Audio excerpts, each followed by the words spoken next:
Today we have to take the doctor's advice and start heading home. But not before we visit our good friend Suzi in the hills of Monsanto, where I've heard there are dragons. Welcome to the long free ride.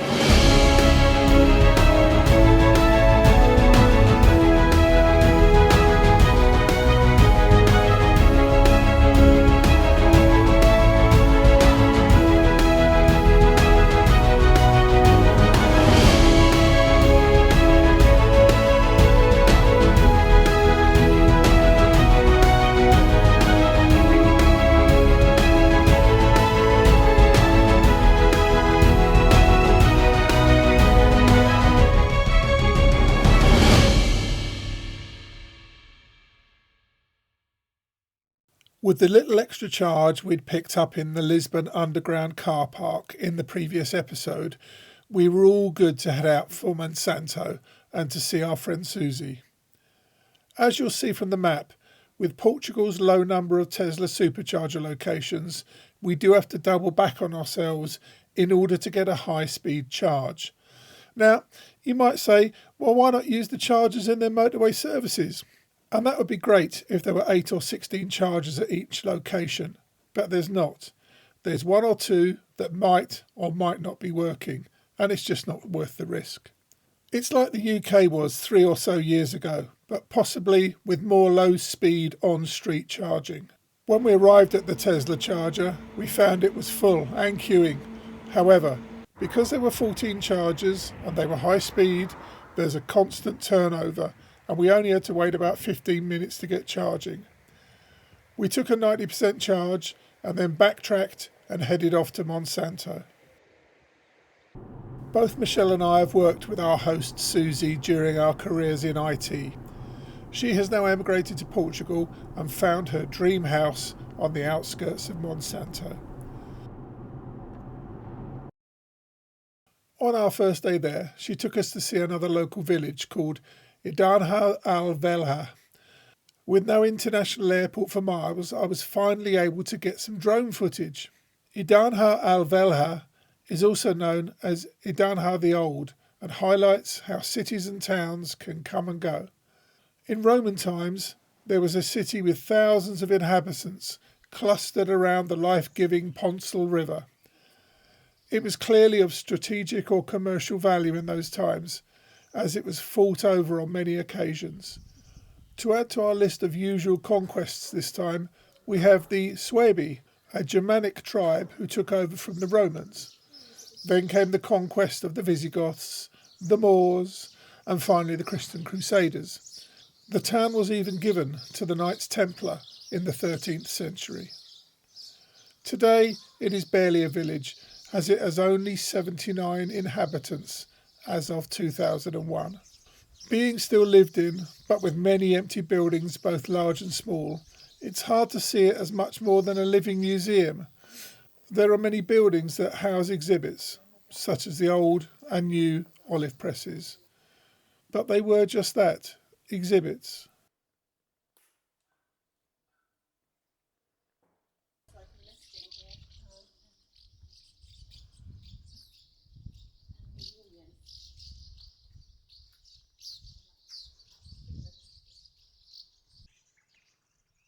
We took a walk down to where there is a ford across the river Ponsal. Next to it are what are described as Roman stepping stones. These seemed a bit too precarious to me, and so I thought they would have had some sort of stone or wood lintel over them back in the day. It was hard to see what the future might hold for Idanha the Old. Yes, there are some farming jobs to be had, but with all the mechanisation these days, you need less and less people. So I guess the young will leave for opportunities elsewhere. The unused properties will continue their slow decline, and the place will feel ever more like a museum. Having walked from the river back up to the town, my chest infection was telling me I'd done enough. So it was time to sit and have an ice cream and try to cool down in the midday sunshine.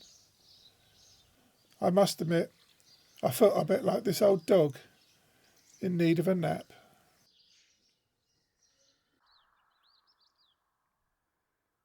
From Idanha the Old, Suzi took us to a much more vibrant town called Penha Garcia.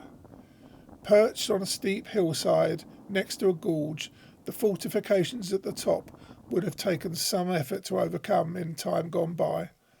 A dam across the gorge now forms a man-made lake.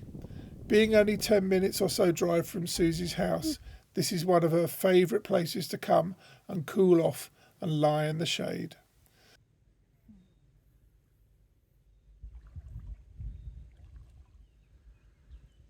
For me, it was an excellent excuse to get the drone back out. Yeah, twice in one day.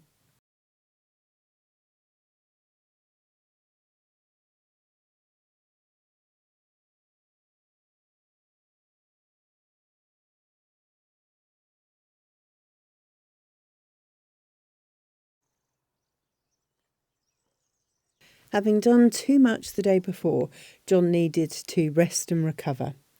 So whilst he slept, Suzi took me out on a short walk around the village of Monsanto. It's an enchanting village near the Spanish border, a true hidden gem with winding, stone-paved streets, towering granite boulders and an ancient castle. Nestled amongst the rolling hills, the landscape provided the perfect location to become Dragonstone in the hit series House of the Dragon. That, of course, was a prequel to Game of Thrones. The village's imposing castle, perched atop a granite hill, served as the impressive fortress of Dragonstone, where the Targaryens guarded their ancestral home and their fearsome dragons. With its dramatic cliffs, rugged terrain and medieval charm, Monsanto captured the essence of a world both ancient and fantastical. It's a testament to the power of storytelling and the magic of cinema and TV that I could really imagine real battles being held there. Thankfully, however, Suzi and I didn't have to slay any dragons. Staying in Suzi's home was a real home-from-home treat. She went out of her way to make us feel welcome.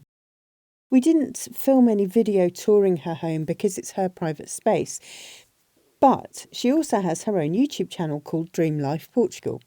We'll put a link in the notes below. Please go and have a look at the weekly videos to see all the work she has done over the last year. She's been restoring this old stone building into the comfortable home it is now. I know she still has lots of plans for renovating the outbuildings and orchard, so there's a lot more work yet to do. She publishes videos every Sunday morning with an update of her activities or thoughts from the week. Given her goal to increase the number of subscribers to her channel, please subscribe whilst you're there so she really can have the life she's dreaming of in Portugal. Thank you again, Suzi, for your friendship, support and hospitality.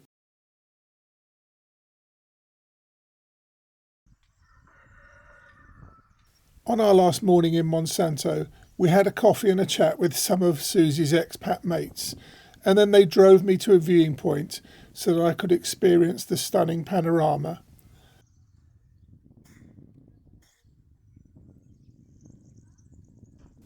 There was no way that I had the stamina to walk to the castle at the very top, so I sent the drone to go have a look for me. After that, it was time to say our goodbyes, and we started our long drive back to the UK. My chest infection was only slowly improving, and it was time to run back to the caring arms of the NHS.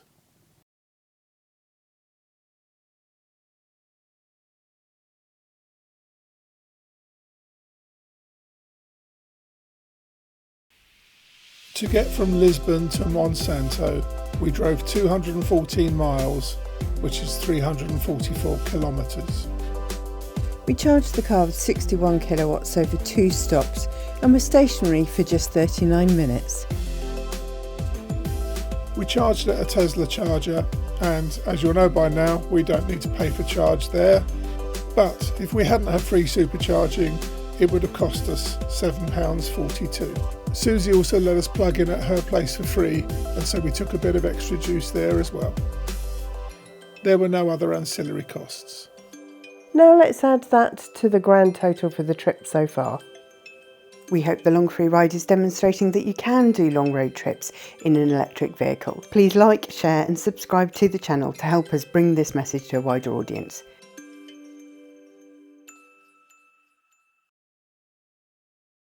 Next time on the long free ride, we make a sprint to get back to the UK. But who knows if we'll make it before John needs the hospital.